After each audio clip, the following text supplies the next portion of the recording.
তুমি চেয়েছো জনগণ যেন তোমাকে বড় আলেম বলে, মুফতি মুহাদ্দিস বলে।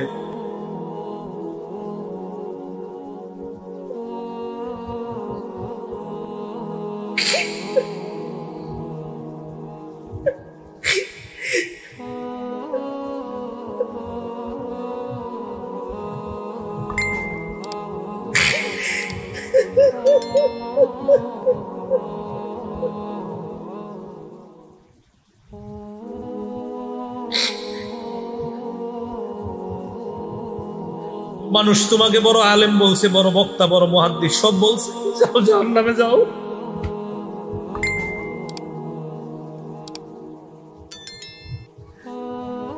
শহীদকে বলবে তুমি লড়াই করছো, মানুষ তোমাকে বাহাদুর বলবে এই কারণে, দুনিয়াতে বাহাদুর বলছে, যাও জাহান্নামে যাও।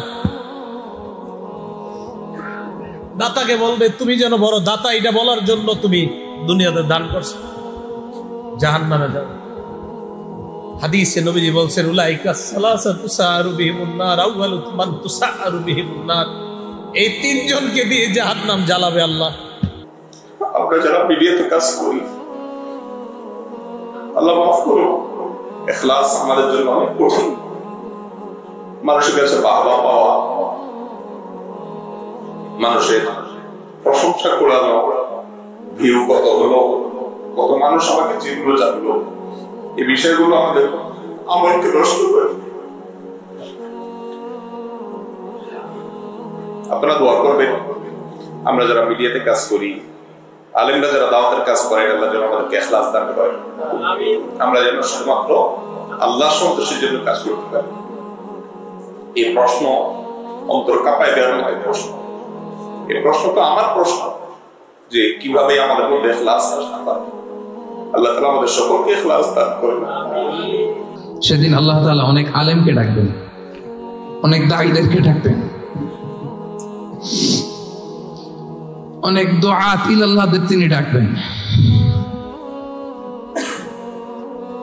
আমি মানুষকে কোরআন শিখিয়েছি, আমি মানুষকে হাদিস শিখিয়েছি,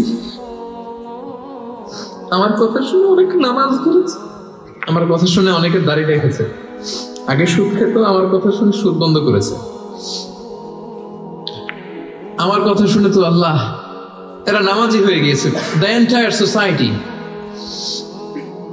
সুদ বন্ধ করেছে, নামাজ ধরেছে, তারা ফরজ যাকাত দিত। আল্লাহ আমি কেন জাহান্নামে যাব? আল্লাহ বলবেন তুমি এই দাওয়াতি কাজ করেছো, লোকজন তোমাকে বড় আলেম বলবে, লোকজন তোমাকে বড় সেলিব্রিটি বলবে, লোকজন তোমার নামে তাকবীর দিবে, তোমাকে বড় আলেম বলবে, বড় দাঈ বলবে। এটা তো বলা হতো তোমাকে দুনিয়াতে, আল্লামা বলে ডাকা হতো তোমাকে, বাহরুল উলুম বলা হতো তোমাকে, জ্ঞানের সাগর। অনেক বড় দাঈ, অনেক বড় সেলিব্রিটি তোমাকে বলা হতো এই দুনিয়াতে। তো যা চেয়েছো তা তো পেয়েছো, আমার কাছে কি চাও? আমার কাছে তোমার জন্য কিছু নাই। Go to the hell fire, তুমি জাহান্নামে যাও। আল্লাহ এরকম আলেম হওয়া থেকে আমাদেরকে তুমি বাঁচাও।